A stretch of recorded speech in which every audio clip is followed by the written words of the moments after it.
Hi, welcome to the Sacred You podcast. I'm Rachel Goodwin, and I'm a channel and healer who loves to teach and empower others. I offer a look at spirituality in fresh and new ways, and you can see more of my work at my website at rachelgoodwin.dk and the classes and sessions that I do. Hello! Today, it's all about dragons, Ere Be Dragons.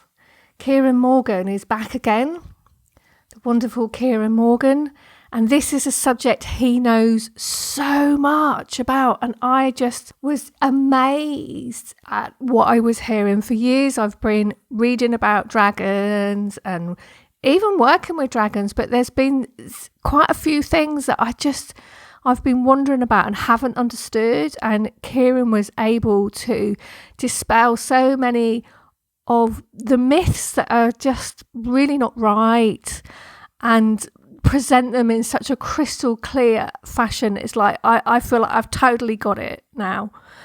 It was absolutely wonderful. So we're hearing about the magic and the mystery, the guardians of the earth energies, a call to dragons, about the Pendragon with Arthur Pendragon. We get a channeling from the Merlin, hear about Kieron's work with his healing dragon system, Dragon Reiki.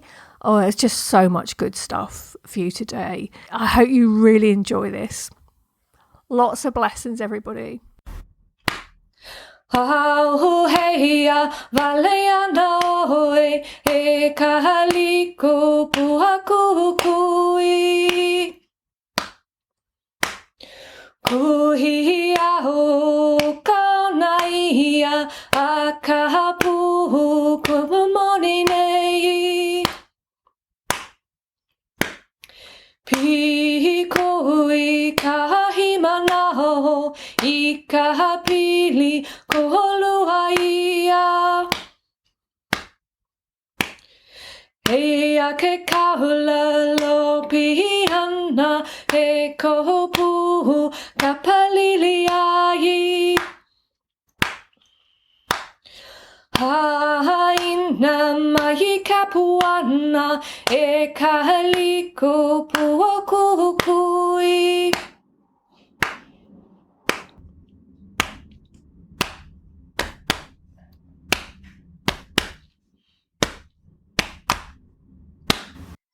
Welcome everyone to another episode of Sacred You, and we're here again with Kieron Morgan today. Hello, Kieron. Hello. And we're talking about dragons. Yay! Everyone gets excited. It's really nice in our community when people get excited about dragons. I love it. Big fan. Yeah, Big fan of the excitement. We didn't get to it last time, so if anybody hasn't listened to Kieron's first episode, go back and listen to that, because that's great. And that's all about the violet flame. And how did you get on, by the way, Kieron, with your day with the violet flame at Leaf Hill? Oh, I don't know if I actually had a day. Oh, I did a virtual day. Is that what That's it? That's what I mean. Yes. Yeah, that was great. It went down really well. It was a little bit confusing for people because the whole the whole virtual tour thing sort of took off on the internet when we went into lockdown. So some people thought that I was actually going to be up on the hill with a video camera running around like Annika Rice, doing it live. Yeah. But actually I was back because of having 20 odd years of being up there and having done lots of stuff and taken loads of pictures. What I did is I just put hundreds and hundreds of pictures up and talked about the energy points there and did the energy exercises as I would normally do, but in a virtual scenario. So it went really well. Thank you very much for asking. It was good, and I hope people enjoyed it. I certainly enjoyed it, and it was a great foil for me to get all the information together in one place and try to compress it into 6 hours. Well done, Kieron. And perhaps that could be turned into a guide at some point. It will be, yes, part of that. As we were saying before about writing, getting things done, it will be part of that guide. So it's all there. All the information about the energy points is there. The meditations are all there as well. So I can use that as a base for actually getting it done. Yes. Yeah, absolutely. Brilliant. Well done. That's it. So that's step completed. Yeah. Tick. Tick that box. That's fantastic. And I also saw on Facebook that you've got married. Is that right? Yes, yeah. Just over a month ago, the 1st of May, we had a teeny tiny wedding because we were only allowed 15 people at a time. We were really lucky to be able to sort of nip into the window because we were only a couple of days after the eased the rules and regulations here. So, but we got married in a windmill in Rayleigh, which is just up the road, 15 minutes up the road, which was really lovely. But it's about the same size as your front room, so we could only have 7 people in there. So our best man was on a TV screen, being a virtual best man up on the screen. It was like Big Brother up on the screen, doing the readings and things. So it was a really lovely day. We were lucky with the weather as well because it was sunny and warm. So yes, after having delayed for a year, we finally managed to get married, which was awesome. And we gifted a Leith Hill Tower wedding cake by my mum and my sister. So because it's where we met, and it's where I proposed, and it's where we sort of have our very deep love and allegiance there. So actually going to pop up there tomorrow for a day out, kind of have a picnic up on the hill, and because we haven't been there for a long time. So yeah, but thank you very much. Yeah, it was awesome. Oh, you're welcome. Yeah, and congratulations. It's lovely. Thank you very much. Yeah, it's always nice to hear about these things in these times that burdens and so on and so forth. As we were, me and Kieron were having a bit of a chat before we started the interview today, and I was saying I'm feeling a bit glum because I was hoping my 18-year-old son can come over from the UK to Denmark to visit, and he can't because of all the regulations and everything. So we all like to hear about weddings and births, and somehow it cheers us all up. Yeah. It's nice, and it's nice to be a ray of sunshine. I would say a little ray of sunshine, but I'm not a little person, so be a big ray of sunshine. And I even managed to sneak some dragons into our wedding. We had a lovely little altar with a dragon candlestick, a yin yang dragon together there, and I've got a lovely walking cane with a dragon emblazoned on the top of it. So I wandered around with that. So they inveigled themselves into the ceremony as well. So. Oh, that's brilliant. Oh, I love that. So, dragons. Can we start at dragons for beginners? Say someone who you think is probably open to this idea but knows nothing about it. How would you describe dragons to them? Well, the first thing I would do is, and I do a lot, is to break down the barriers that people have about dragons, possibly.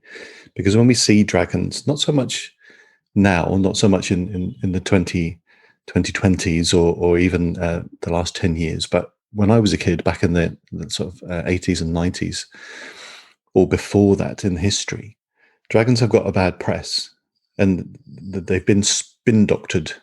I don't know if that's the past. If the past tense of spin doctoring is spun doctoring, spong doctored, spin doctoring, but the symbology of the dragon itself is something that's been within our cultures as long as mankind has walked the earth. There has been the signs and symbols, the energy of the dragon around them. So there's a symbology that goes back, to thousands of years in cave paintings or on temples and ancient civilizations. But the dragon themselves can be seen as these big, fire-breathing, angry, grumpy gits, basically. Miserable, guarding a pot of treasure, just being nasty. And in films, many films and TV series, they're seen as, somebody has to do something righteous and grand. They have to defeat the dragon. And this is all part of that spin doctoring. The transition in the UK and Britain from the pagan world into the Christian world took a long time, and people think it may have just been like a dip on a chart and click, just someone's flicked a switch and we've gone from pagan to Christian. Remembering that pagan is just a love of the elements, a love of the earth, a love of the goddess energy, or the forests and the seasons and the turning of the wheel. It's not running around naked on a hillside biting the heads off chickens and that type of thing. It's just that love of nature. And when Christianity was trying to move us away from that, these signs and symbols that we had were too powerful to be destroyed completely. So they twisted them. They took them. The horned god, the symbol of signs of symbols. So anything back in the day that was divine was seen as having horns. So they took that idea and they sort of demonized it, really. And sometimes that's a euphemism, but it's actually demonizing in this case. They took the Celtic god of the sun, for example, Lucifer, the horned god, the bringer of life into this world, and they turned him into, Lu, the Celtic god of the sun, they turned him into Lucifer. They created these winged demons, and this idea of the fire-breathing evil dragon is that demonization, that bastardization of this mythology. If you look at Eastern philosophy, the idea of the dragon is an integral part to the Chinese emperors, or to the Japanese culture, to that whole part of the world, Indonesia, to Thailand, everything. They have dragons as symbols of good luck and of good fortune, but they are serpentine. They don't have these big leathery wings. And so in the sort of Western Europe, where the idea of the dragon still existed, it created this big winged leathery beast to make them synonymous with demons, to synonymous with negativity, to take this idea of the positivity that they had and really try to sort of squish it down.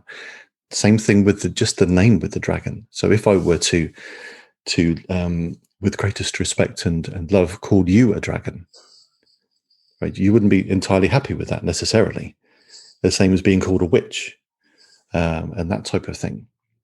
But these words, again, have been taken and trampled on and demonized. The power that especially the divine feminine energy has, because dragons are very, very much connected with that energy, that nurturing, loving energy of the divine feminine. So it's one of those words, or a couple of those words, that have been taken and turned into something negative, and taking the power away, as we know the Christian church and has worked tirelessly to squash the divine feminine energy, to push it down, to take the power away from women, to a point where it becomes self-perpetuating. So lots of the work at the moment is for women is to break that cycle, in self-empowerment and that type of thing. And it's another, I do lots of work. Although I'm a big, lumpy, Viking-looking guy, I am very much feminine in my aspects and energy. So I do spend a lot of time apologizing on behalf of my gender for the ridiculousness of sort of masculine posturing, and big boys with toys, because there is no such thing as an adult male. We are just big boys with beards. That's all there is. There's just all little boys running around. So this whole idea of the demon, the dragon, guarding that, and being nasty about it, is something which they were trying to do to separate ourselves from this energy.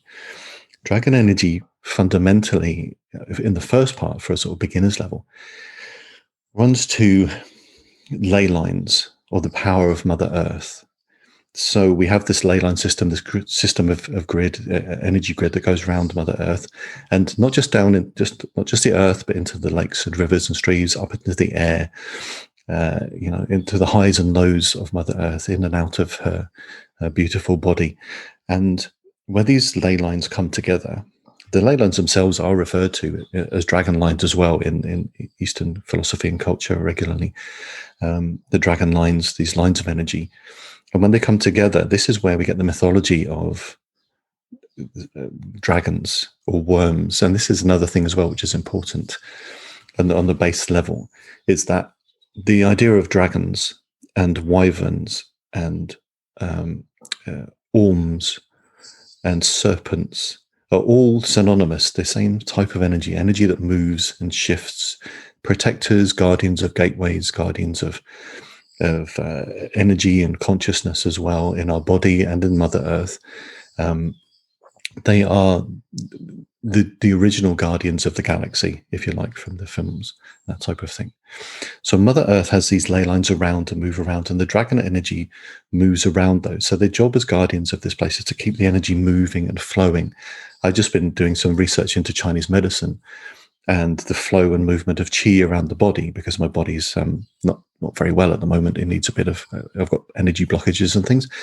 So as mankind has expanded, and we've built cities or cathedrals, and many of the cathedrals ended up on these coming together of ley lines as well. So important points of power.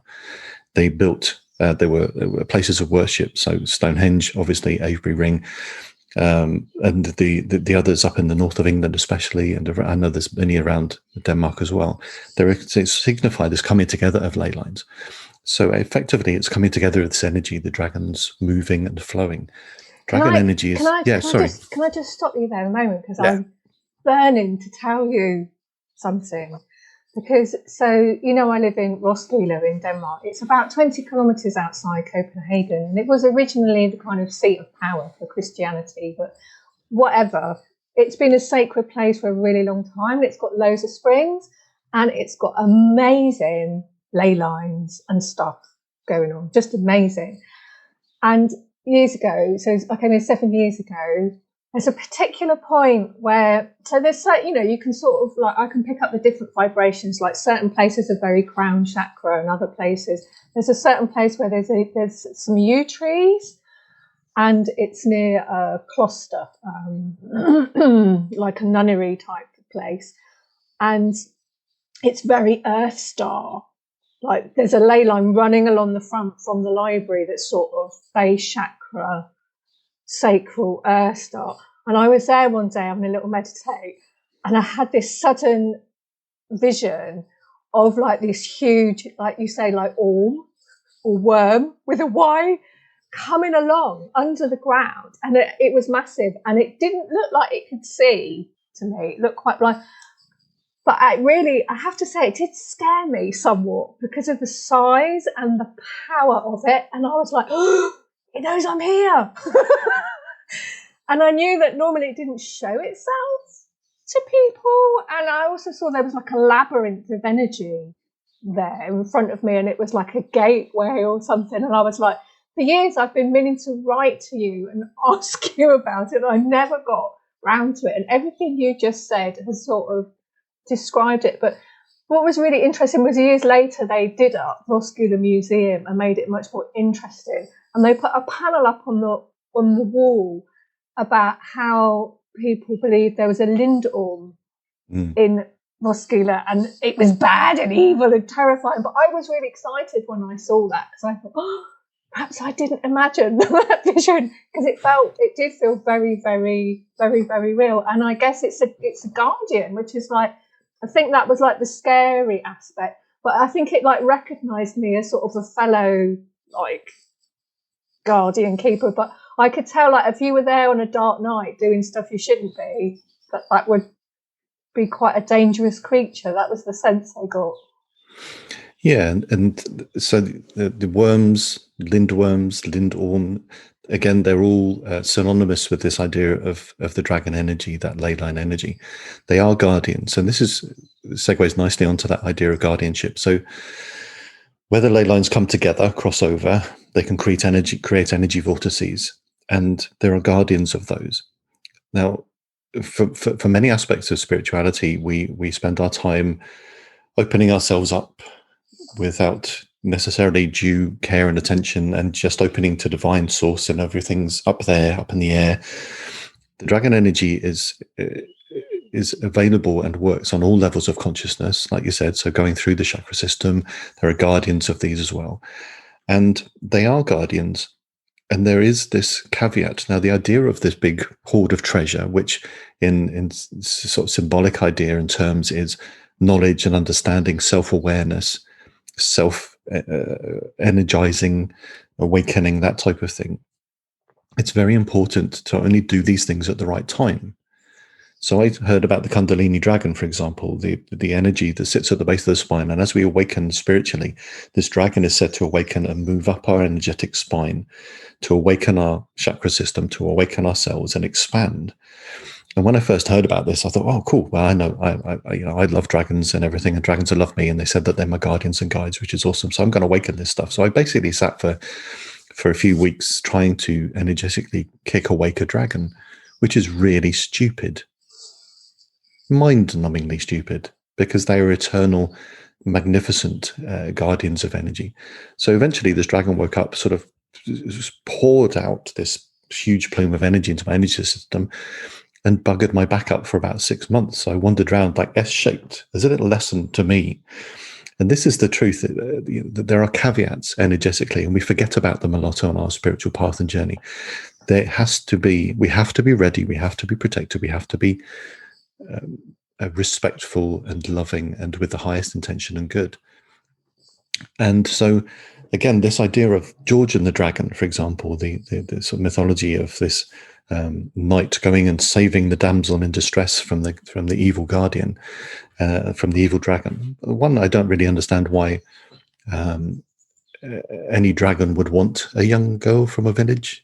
There's no need for that. And well, she must be a virgin. No, they're not interested in that. Pure of thought and deed, yes. So that idea of the virgin would then translate into pure of thought and deed, which is why the energy would be drawn to that. But this knight, therefore, in the name of, with the big cross on the shield and the name of Jesus and whatever, the reason they are smoted by the dragon is because they're not coming for the best intent. They're not coming for the highest good of themselves. They're doing it in the name of trying to trample down truth and knowledge and understanding from a sort of pure knowledge type of view. And this is the other thing about the organized religion back in the day. They were trying to steer people away from realizing that the greatest knowledge and understanding, the greatest way forward for themselves, is to travel within rather than to doing what the church wanted, was to go to spend all your time believing that you have no power, no understanding, no energy, and you have to go to a church to achieve it. And you have to give yourself, your soul, your time, your energy, and most importantly for them, your money to the church. Whereas actually, as we're working now, is that the greatest truth gets revealed when we go within ourselves and are revealed our true nature and understanding. And this harps back to the divine feminine energy, where the wise women of the village, the knowers and seers of the ways of plants and trees, of even cooking is a magical practice. And so the wise women knew all this. They knew about the ley lines, this connection. They were connected with the earth and the seasons.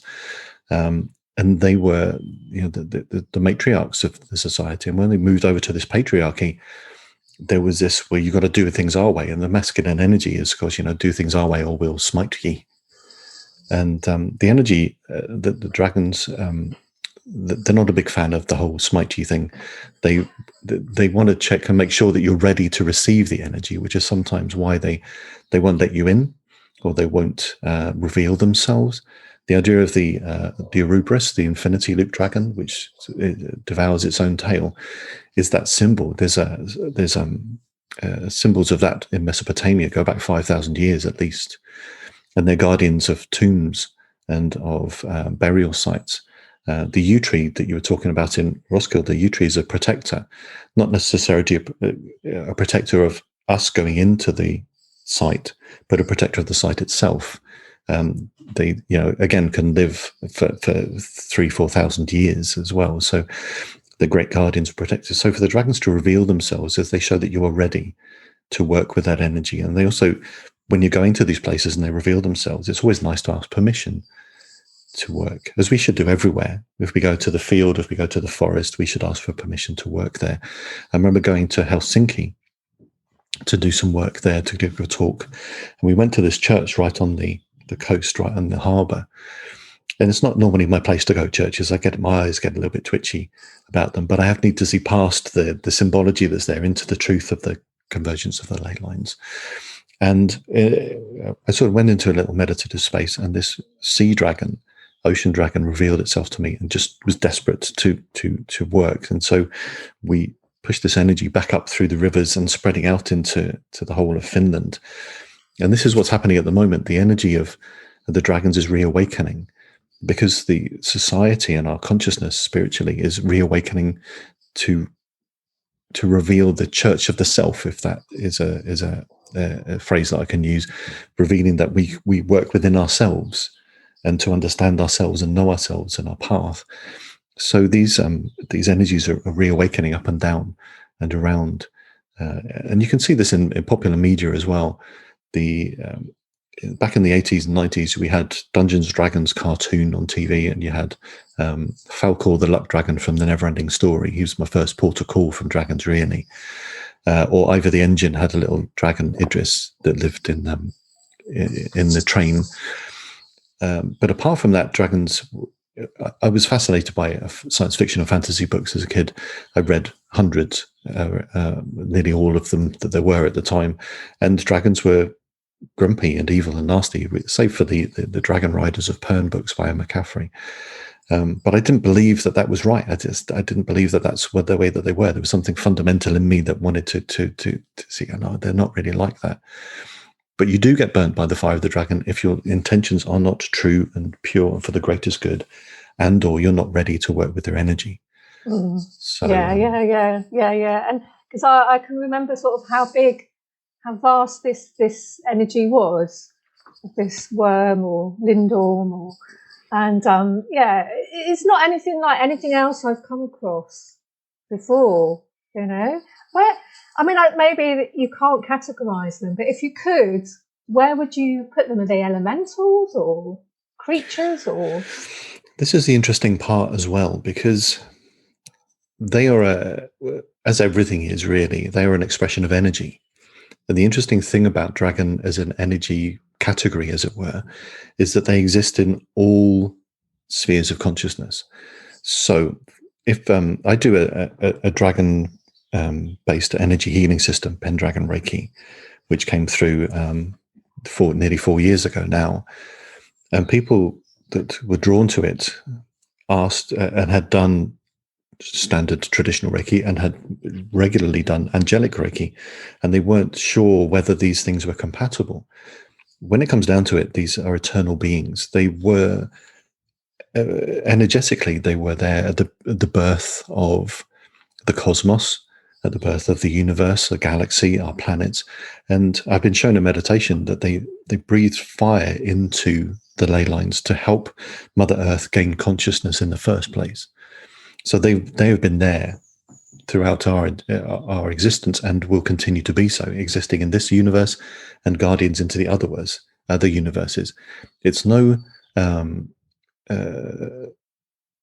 coincidence to me that the idea of moving between one universe and another is by a system called a wormhole. You know, and I've seen energetically when we move to a different sphere of consciousness that there are guardians of these spheres of consciousness, the worms, the dragons, the Ouroboros, help to expand and open so that we can move. And when I've been doing healing, sometimes people have energetic attachments. And what's been happening recently is the infinity dragons of different dimensions have been opening themselves up from this circle, this Ouroboros, grabbing this entity and taking it back into the dimension where it belongs, and then closing the door. So there's no harm done to these things because they're not here to do us harm. They just in the wrong place at the wrong time. They just grab them and take them back to the dimension where they're supposed to be. So they work on a conscious level in the same realms as the angels. So they can work alongside that very high vibration, that very high frequency, through the streams of consciousness down into the earth, down into the ley lines. There are dragons in Chinese mythology. They have 9 different categories of dragons. There are elemental dragons as well. So the idea of dryads and elementals that we know of, the guardians of the trees and the guardians of the flowers and the land, there are dragon energies that work with that as well. So from the point of view of an energetic sort of healing modality or an assistance to us in our spiritual journey to expand our consciousness, they can help us in every single part of that. Sometimes with the angelic healing and that type of thing, they struggle to get down to the level of the basic physical body because of the vibrations. If we're doing soul rescue work, which is another thing that I do, they struggle to get down into the underground, for example, or the sort of the basement, if you like, of human energy, to purgatory or the realms where souls are trapped or stuck, because their vibration is basically too high. It's very difficult for them to lower it enough. Whereas the dragons, the worms, the orms, they live in that, so we can work very much with them. So if I'm doing soul rescue work, for example, we can call upon their energy, and they're so great at really doing that. When I call upon them for helping with physical pain or physical trauma, they're great at helping with that as well, because they exist in all of these different spheres of energy. They can really help to get things done. And what happens a lot of the time is that the dragons sort of lift, if it's a lost soul, for example, the dragons sort of lift them up to a point where the angels can get at them, and then they can whiz them up back into their divine light and consciousness. So it's a real teamwork thing as well. So lots of people reported back to me after going through the initiations into the dragon energy, was that when they were doing their angelic Reiki, the dragons would be there. And if they were doing dragon Reiki, the angels would be there. Because it all works together. Because when it comes down to it, everything is energy. And it's just our brains, our tiny human brains' way of processing energy and understanding by seeing and feeling and experiencing these things. Yeah, it's so helpful. It's so helpful, Kieron, all of this. And that really makes sense because the time when I call upon dragons is when I'm doing distant initiations with people, because I do it over Zoom. And I call them in to clear that person's space, because I can't, bring them into a room where everything's all prepared and all the rest of it. And I get them to like fly around in a circle, and it's just fantastic. And, I never forget, because they're just the dragons for the job, and it's just so powerful. And that I can see there's like lots of other avenues for me to go with them as well. So how did you go from like the children's sort of dragon idea to actually using them in your spiritual life? What happened? Can I just go back and just do a teeny tiny little exercise with you, which should last about a minute and a half? Yeah, cool. To go back to that point of protection. So when I got into working with the dragons properly, and I'll talk more about that after, this energy healing system, which I don't want to bang on about because it will turn into an advert for that, but I love it so much that it's just part of my daily routine. They revealed, like I said, these 9 different types of dragon, the elemental dragons. So what I did is I came up with this, or I was given or guided, because I struggle with that a little bit as well, because it sounds a bit contrite. I came up with this idea of the Dragon's Call, which is a poem, which is called the Elemental Dragons. So what I'm going to do is I'm just going to do this. I'm going to recite this poem, and I'm going to visualize that dragon energy around you, if you're up for that, if you're open to that as well. Oh, yes, please. It's really simple and easy to remember. So just take a sec to tune in to where you are. Just relax into the space, just to get a feel for the energy. Send your intuition out just to feel how things are. And I'm going to call the energy of the dragons into the space around you to form an energetic Merkaba, 3-dimensional energy body around you, to clear the space relating to the different elements of the dragons. Dragons of earth and sea and sky. Dragons of fire around you fly. Dragons of night and those of gold come close and let your wings unfold. Dragons of love and those of change be with you now and rearrange to dragons of change and those of love. As below then, so above. Dragons one and dragons all, come close and heed this dragon's call.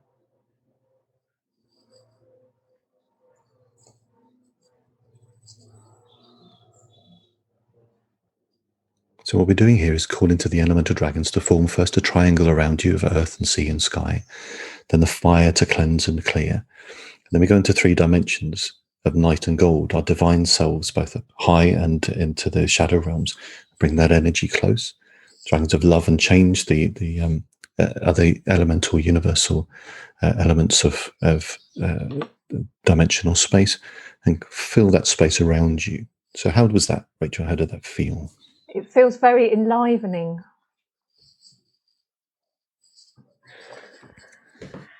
It does, because the dragons are energetically very much like sharks. Sharks have a bad press as well, which is a real shame, but they're constantly moving. They're constantly dancing and moving. So the ley lines are dragon lines. They're always and moving. I've got movement as well. It's like enlivening in the sense of like, there was like, movement. Joy, laughter, happiness, sadness. Your energy system starts to become lifted, and you just want to do this. So when I'm doing the initiations with working with dragons, I'm constantly moving. I'm by nature quite quiet and quite softly spoken, and more of like a mountain rather than anything that moves too much. but when I'm working with the energy of the dragons, it just gets things moving all the time. I can't stop. So was that a positive experience? Was it nice as well? Yeah. Really It's a really liked simple it. thing to do. So it does, as I said, it works through all the different levels of consciousness, and it just creates that positive space as well. So I'm happy to send you that if you want to call the dragons, you can use that. So Lovely. Yeah. And anyone that listens to the podcast that wants to get a copy, they can just get in touch, and we can sort that out as well. It's a thing that should be out in the world more, I think. So to get back to your question about how I first got into it, as I said, when I was a kid, I was always obsessed with science fiction and fantasy books. I lived in a big house. My dad was a housemaster in a school, big house in the middle of nowhere up on a mountainside or hillside in Surrey, in a forest. So if I wasn't running around in the forest, I was reading books. And the books, as I said, were filled with dragon stories, because my dad was a big fan of those. And it didn't quite sit right with me that dragons were always, or more often than not, portrayed as evil and grumpy and nasty. Having Welsh heritage as well, the dragon flag was something that I was very proud of. Although I get a lot of stick from my wife because, I say that I'm Welsh, but she says, well, actually, you're half English and half Welsh, and you were born in Epsom in England and Surrey, so you're technically English. This was before her family found out that they actually have Welsh descent as well, so that shut her up. That was quite funny. So I was always obsessed by the dragon, the idea. But when I've got on the spiritual path, when Ed Courtney took me in to be his apprentice and that type of thing, the dragons started to reveal themselves energetically. So I'd be doing work and a dragon would appear psychically. I could see it, or they'd swirl around, or they'd be helping out doing things. And when you open yourself up to possibility, the right things come to you. So people would start to give me pictures of dragons.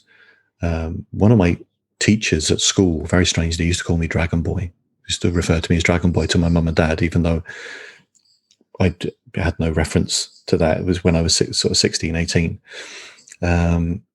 So when we did the initiation, my mum bought me a little red Welsh dragon. It was my first initiation to connect with energy, the Merlin, the old gods.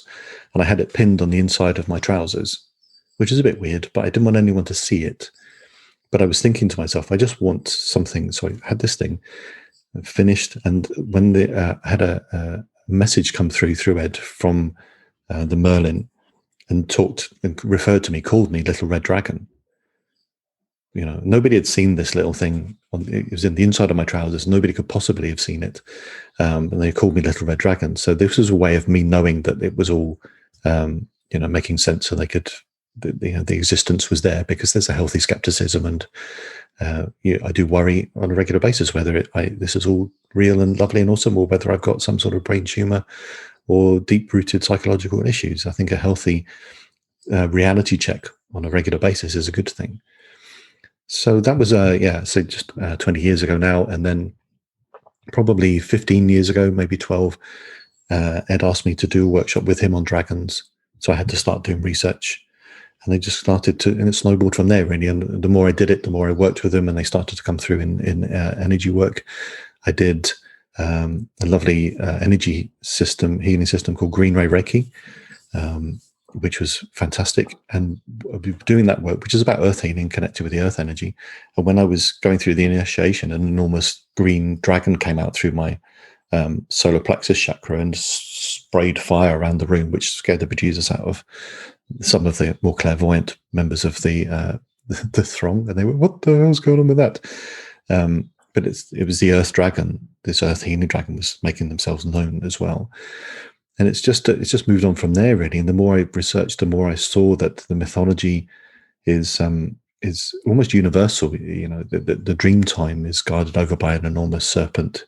With the Aboriginals, the Maori tribes have the same idea and the same thing. North American Indians, the South Americans, the Quetzalcoatl, which is one of their big energies, is a serpent as well, and it spreads across the world. And more recently, I've been doing more work into the world of alchemy as a spiritual practice, as well as the physical alchemy. And dragons are vital to that movement, because they provide the energy of transformation and change, the fire for things to move and grow and expand. alongside the phoenix. And the idea of the dragon and the phoenix in Chinese mythology is the yin yang coming together, which is a symbol for good luck and divine energy. And when we got married, we used that as our symbols, the dragon and the phoenix, for the two of us in our stationery and things like that. So the dragons are there and have revealed themselves recently, as I said, as guardians of the planet. So Mother Earth has guardians of dragons. So does our galaxy, the solar system. The black hole at the center of our galaxy is this wormhole to expand, and also for our consciousness as well. So if we're moving to levels of consciousness, we can fly on the wings of the dragon, the backs of the dragon, to expand our consciousness. You go back to Victorian England, where they would talk of chasing the dragon, which would be heroin, I think it is, but it's actually an expansion of consciousness. So they were trying to move to a higher state of consciousness. The whole thing with all of these for me anyway, for stimulants and that type of thing, is to help expand our consciousness. It does have that negative side with addiction and all the trials and tribulations that go with it, but it helps to expand our consciousness in the first part as well. So they're guardians of that. They look after that as well. It's something, as mankind does, tends to be abused and overdone. And I'm not condoning the use of hallucinogens or narcotics in any way for anything. I don't do that. It's personal choice. But it's, for me, that's what they're there for, to help guide and to move us through levels of consciousness. And it's one of the reasons why dragons are coming back so strongly at the moment, and have done the last decade. Mankind is going through the shift from the 3-dimensional world into the 5-dimensional world. And the dragons are reawakening and being re-enlivened to help with that shift and movement for Mother Earth as much as for us. So people are starting again and remembering to walk the ley lines. And walking the ley lines is a practice that people used to do for thousands of years. And we can do this still. We can just walk with positive intent with our energy. We can sing to them if we like singing, or just be drawn to that energy. Just getting outside, like you were saying about going to places around you. Go to these sites, go to hills, go to waterfalls, go to lakes and rivers. And just now that our consciousness is starting to expand, and we can help to reinvigorate the ley lines, because lots of them become blocked from mining, from cities being put on them, motorways and that type of thing.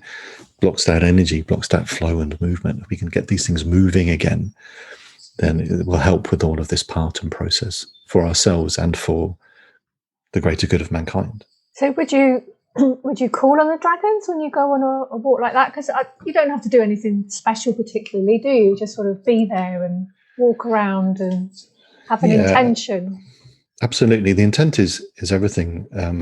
So if you know, to exist is the first thing, with that open heart and mind, as you said, to go to the places. But if you'd like to feel a little bit more involved in the process, and you can call to them, use the dragon's call, as I said, or just to there is a dragon song which shifts and moves depending on what we're doing. So soul singing or spell singing. And it tunes into the vibration of Mother Earth, and the vibration of that shifts and moves like the strings of a guitar or the notes on a harp, depending on where we are. And we pick up on that psychically when we're attuned to that type of thing, which is like you were saying the other day about different chakras and things. And there are songs that go along with that. Now, it doesn't have to be like a song like American Pie by Don McLean or anything like that, or anything by Stevie Nicks, but it's just a sound, or it can even just be a vowel sound, or just a thrum of energy. So regularly I'll just go out and I'll just feel this song, a movement, a very simple ooh.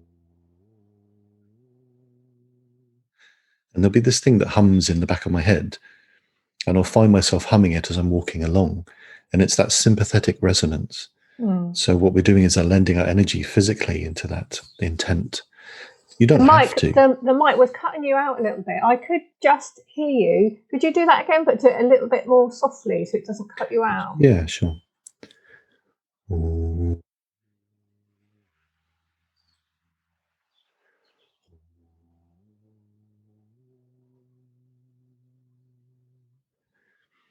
but it can be anything. Yeah. Anything at all. Anything. It is this background sound. Yeah. And it, like I said, it just helps us to feel part of something happening and shifting. When it comes down to it, our intent, our chakra system, our energy systems, as they expand with our expanded consciousness, we'll be sending that energy in anyway. And we can sing to the dragons, and they can come and work with us. So you sort of really started, you were saying then, with you did a workshop with Edward, and this big dragon came through. How did you go from that to like teaching the Dragon Reiki and practicing the Dragon Reiki that you're doing now?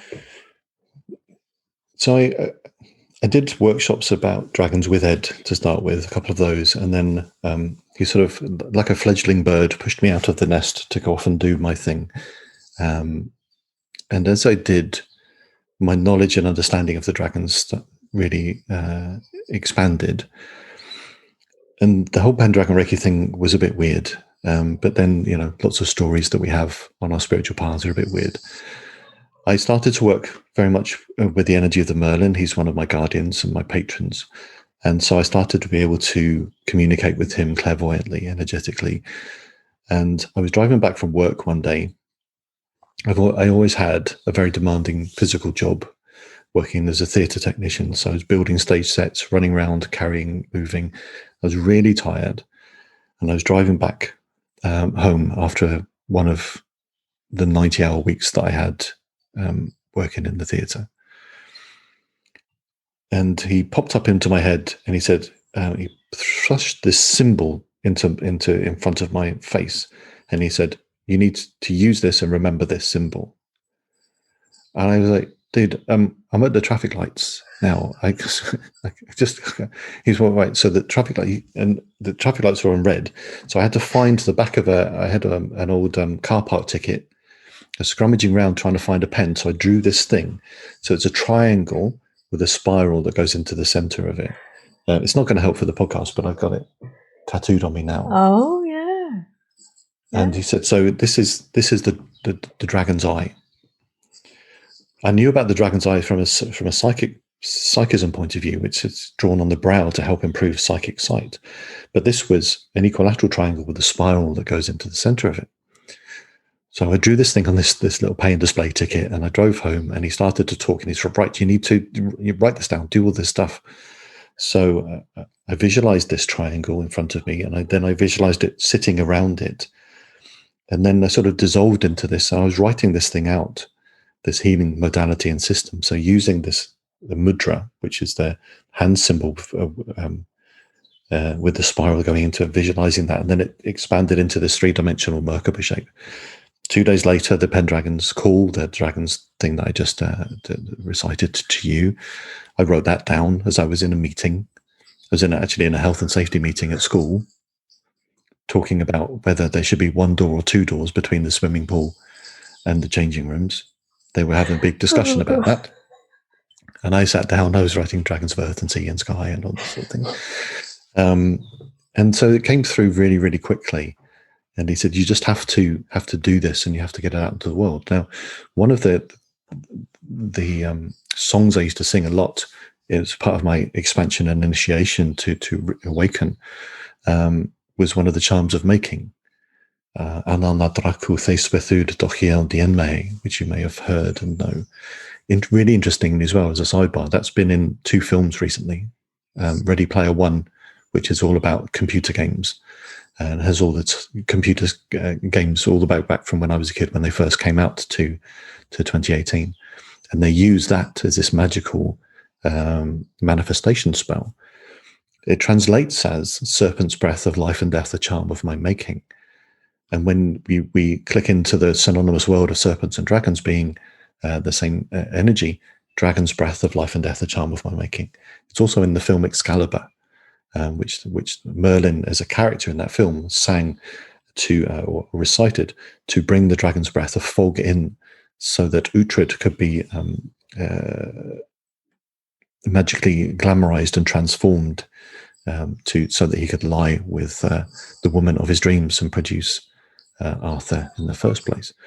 So I was a bit bizarre. Those sort of real, for me, real magic. And I know for some people that might be an oxymoron, but I'm a big believer in magic.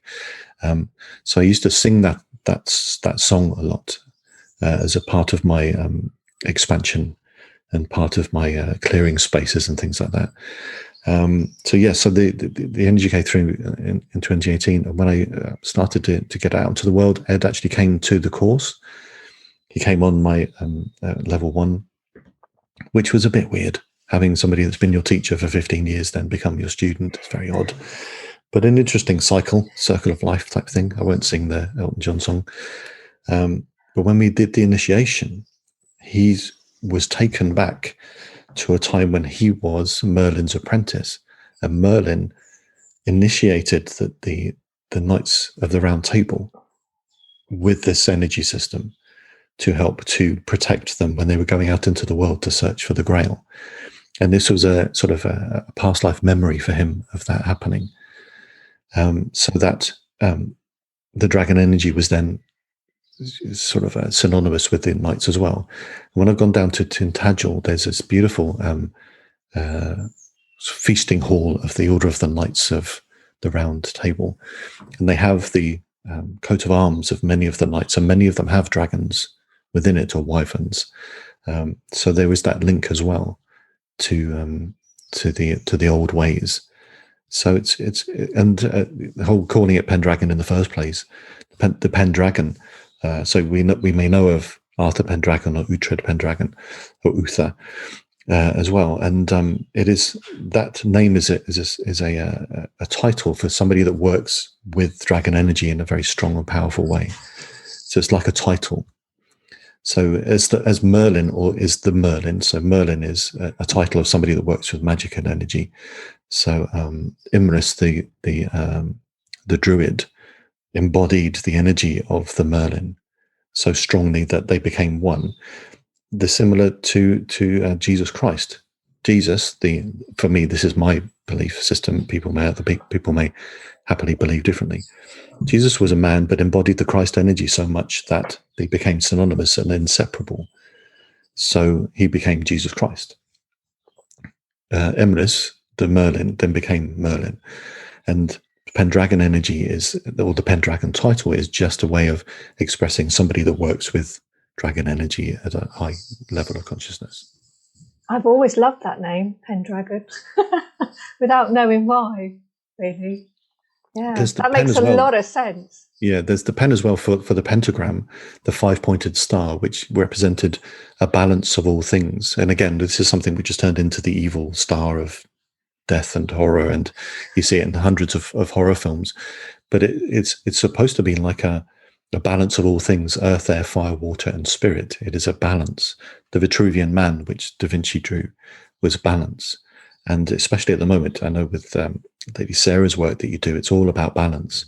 And lots of my work as well separately is all about balance. So the Pendragon is also about balancing. This Dragon's Eye, which I recited, is about balancing for us as well. So if we use it for a vehicle to help heal ourselves, which we can do very well, it's about balancing ourselves. Yeah. Yeah. You got to tell us about the Dragon Reiki. Come on, I'd love to hear about that. It's so we have at the moment there are a couple of levels.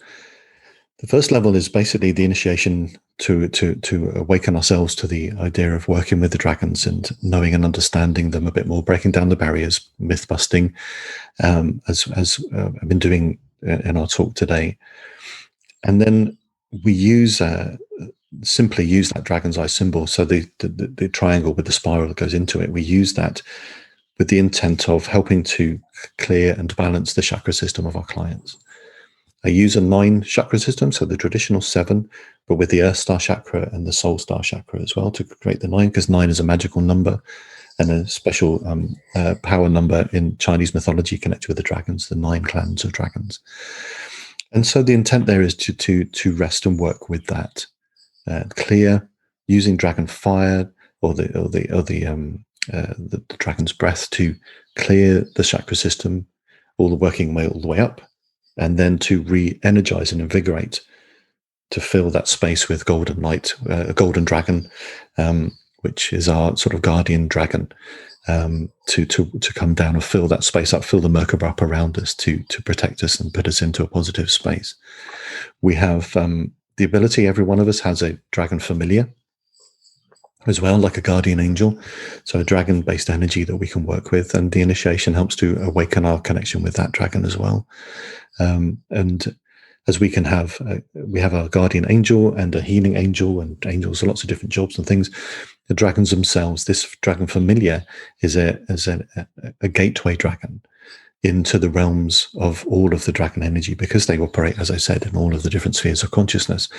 They can be very effective in healing all the different types of ailments that we have, past lives as well.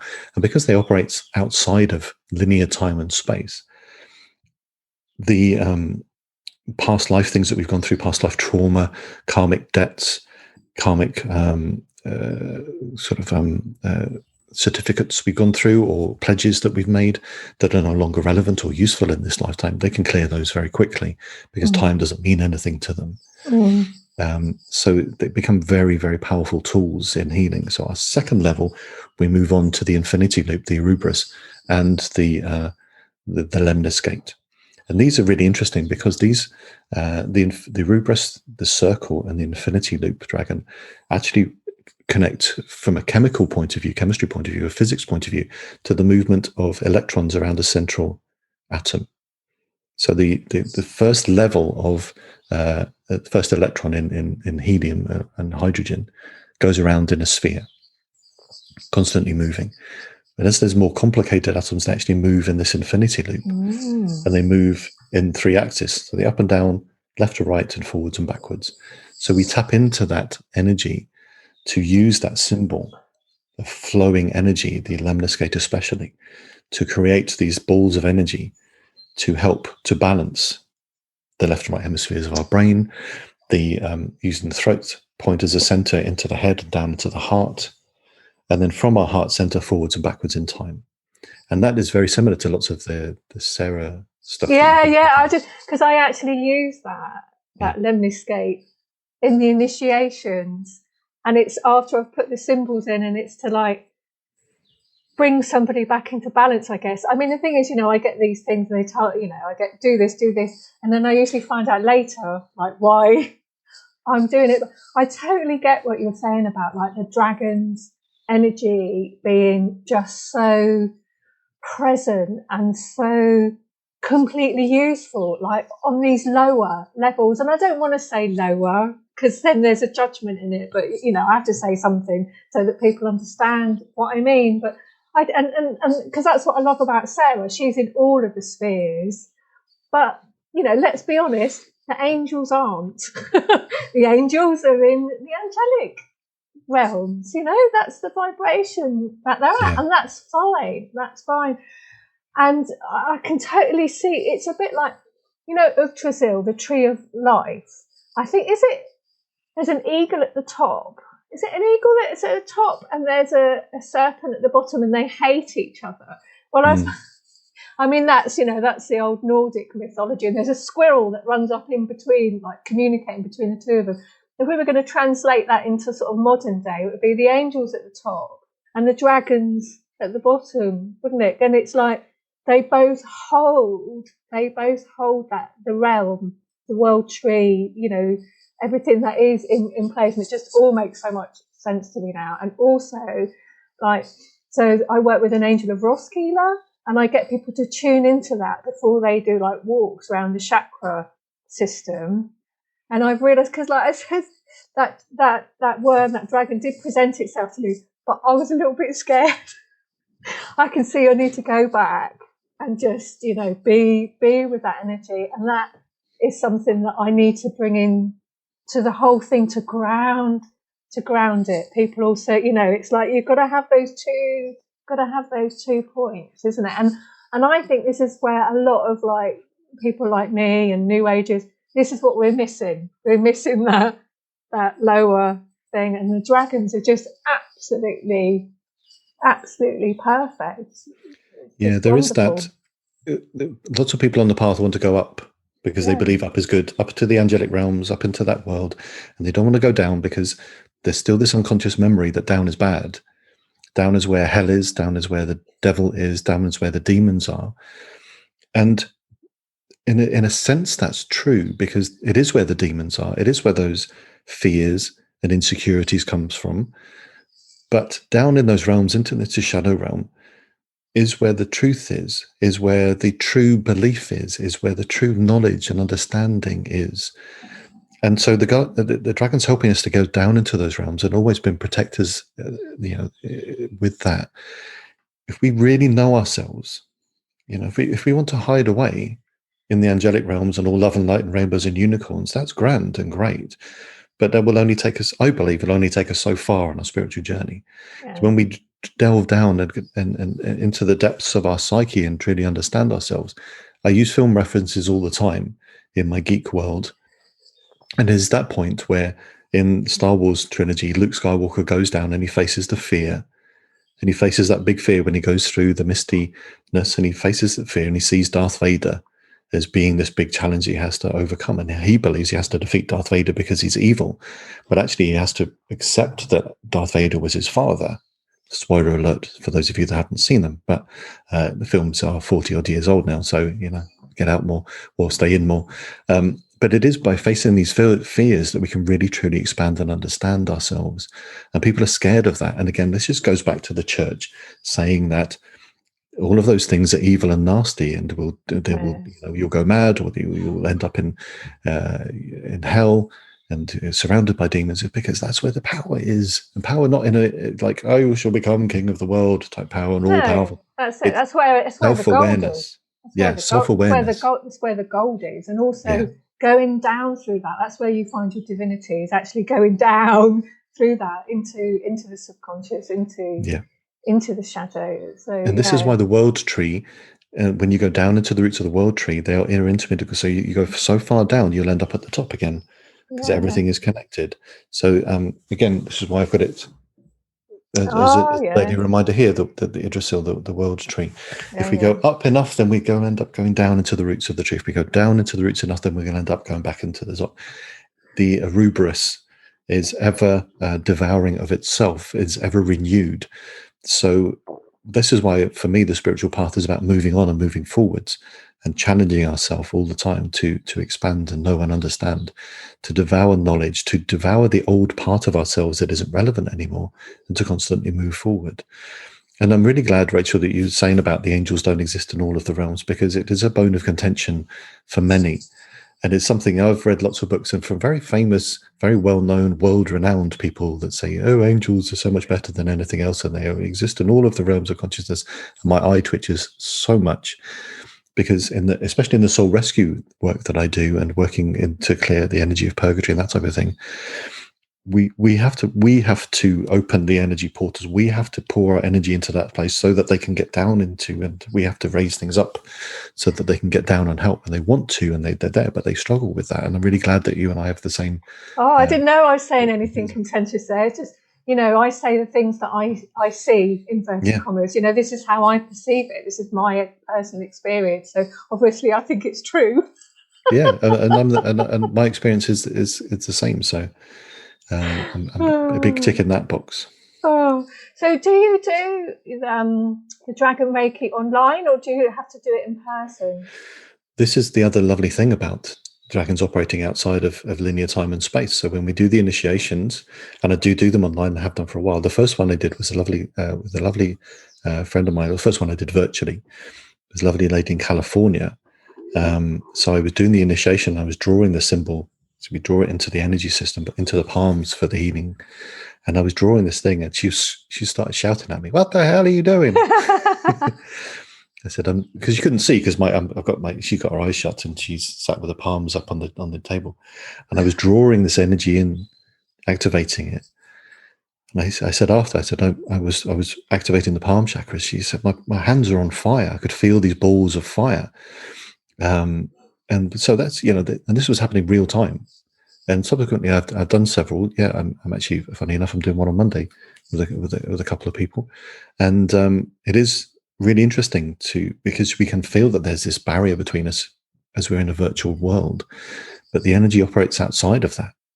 So it's not bound by our brains saying, well, technology is not going to be the same as sitting in a room with somebody. Well, we're not working with technology. We're working with energy, and energy has no barriers and bounds. Yeah. So yeah, it does. Yeah. It does work. Yes, Brilliant. absolutely. And what's the best place for people to look? Have you got stuff on your website about it? Yeah. So on my website, brotherofdragons.co.uk, it's under my spiritual services, and I haven't at the moment got any dates in the diary for this is when I'm offering level 1 or 2. But if people are interested, I've got forms to fill out, and you can just drop me a line and get in touch, because I'm happy to do small groups virtually or hopefully in person soon, and one-to-ones as well. So all the information's there. And the same goes for getting in touch with me as well. If you want to find out more, find me on the Facebook at Brother of Dragons, or Twitter and Instagram at Brother of Dragon, or Brother of Dragons, depending on which one it is. But you'll see my dragon logo as well. And so the dragon logo, which is my Brother of Dragons logo, is an infinity loop dragon, a lemniscate dragon, holding a sphere, because dragons regularly did. It's the pearl of wisdom, or the ball of fire, which is energy and consciousness.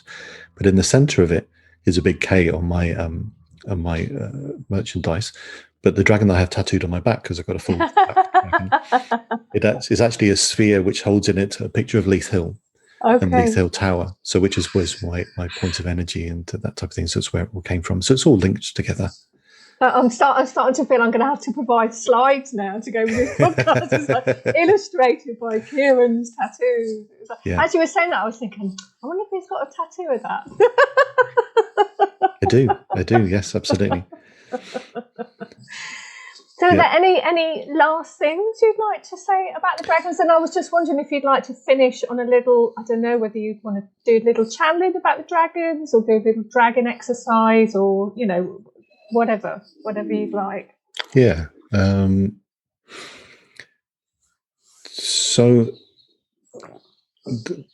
for people, the barrier to working with dragon energy is that they see them as these big, powerful, huge, infinite beasts, either with dragon fire or something to be scared of or worried about. And it's something to try and break down and get over. When people see me physically, I'm a big guy. I'm 6'2", 18 odd stone, 110 kilos. And people get a bit scared. And then I open my mouth and everyone just sits back and relaxes. And this is the same with the dragons as well. It's one of the reasons I'm an advocate for their energy and powers, because don't judge a book by its cover, and don't judge a dragon by its energy. They will present themselves when you're ready to work with them. And the caveat of this dragon, fire is nothing to be scared of. People are scared of fire because we're taught to be scared of fire. But fire is transformation. It is change. It is renewal. It is love. It is light. It is beauty. And so all of these things swirl up into a mixture of the dragons and their energy. So they are beautiful, kind, caring creatures. They are helping us to reconnect with the matriarchs, with the earth, with Mother Earth, and the divine feminine energy as much as the masculine. And they're helping us to bring balance and beauty back into the world and help with the expansion of consciousness. Just having little just see it. I think Merlin would like to have a little word about it. So let me just get ready and invite him in. Old are the ways, then, for the world of dragons. Old is the magic and the word. Old are the paths and the lines. But as we move into a new age, a new dawn, a new light, the dragons can help and are vital to this transformation. To move forwards, many times we must look backwards, and as the Ouroboros devours itself, it renews itself and is reborn. And as we as individuals seek new ways, new inspiration, new light, we must let go of old things, outmoded thoughts and beliefs, restrictions. And the energy of the dragon fire or the dragon's breath can do this for us. It can be gentle and soft. It can be warming like a candle or a hearth fire. It does not always need to be a huge plume of fire and flame or a volcano. The fire can be soft and gentle, and often is. The caveat with any work of magic or expansion is that you need to be ready and willing. We talk of sacrifice, but this doesn't have to be difficult or challenging. It doesn't have to be running up a mountain or setting fire to all of your records or clothes or films. It can be a willingness to let go of those things that are ready to go, and not the need to hold on to those things just because we've had them for a long time. The dragons work with all of the realms, with the masters, with the angels, with the elementals, and so can be with us in any part of our journey to help and support, to love and to help and heal. This is why you can see dragons upon temples in China or Indonesia and Thailand, why Kuan Yin rides upon one, and why the dragon, the infinity loop, sits upon the energy system of the magician in the tarot and the fool. Why they are guardians in the city in London, or the tombs in Mesopotamia. When you start to see and expand your vision into seeing the world of dragons,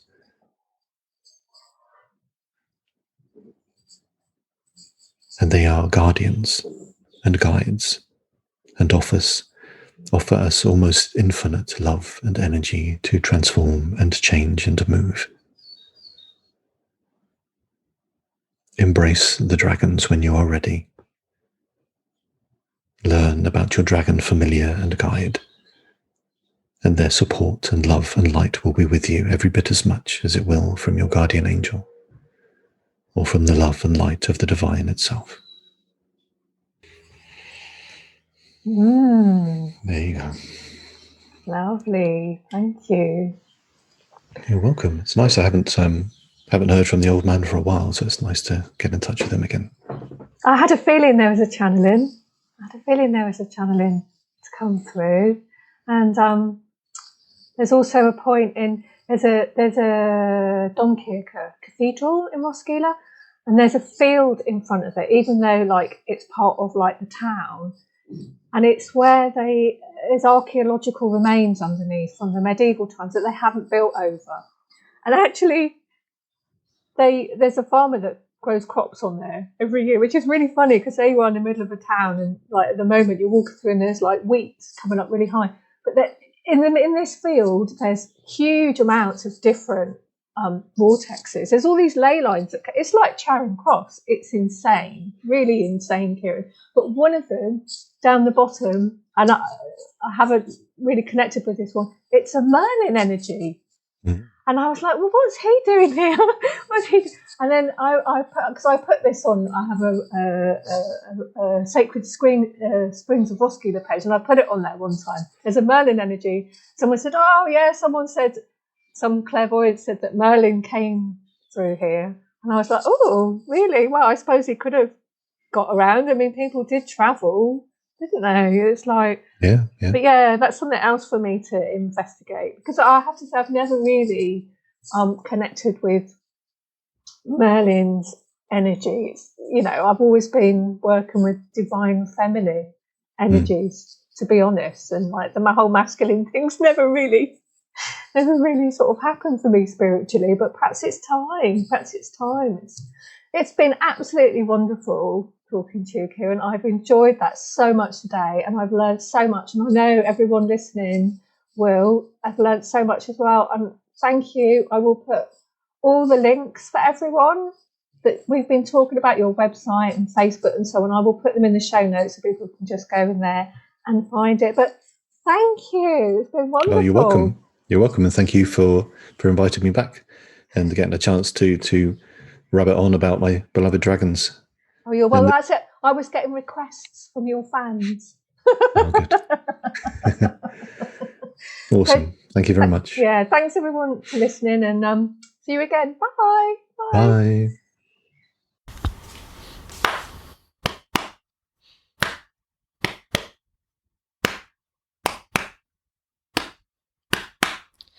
Auheia valeana oe e kahaliko puakukui. Kuhia o kaunaia a kahapu ke momoni nei. Piko I kahimanao I kahapili ko haloa ia. Hea ke kaula lo pihana he kopu kapalili ai. Haina mai kapuana e kahaliko puakukui. Auheia valeana oe e kahaliko puakukui. Kuhia o kaunaia a kahapu kumamoni nei. Piko I kahimanao I kahapili ko holua ia. Hea ke kaula lo pihana he kopu kapalili ai. Haina mai kapuana e kahaliko puakukui. Auheia valeana oe e kahaliko puakukui. Kuhia o kaunaia a kahapu ke momoni nei. Piko I kahimanao I kahapili ko aloha ia. Hea ke kaula lo pihana he kopu kapalili ai. Haina mai kapuana e kahaliko puakukui.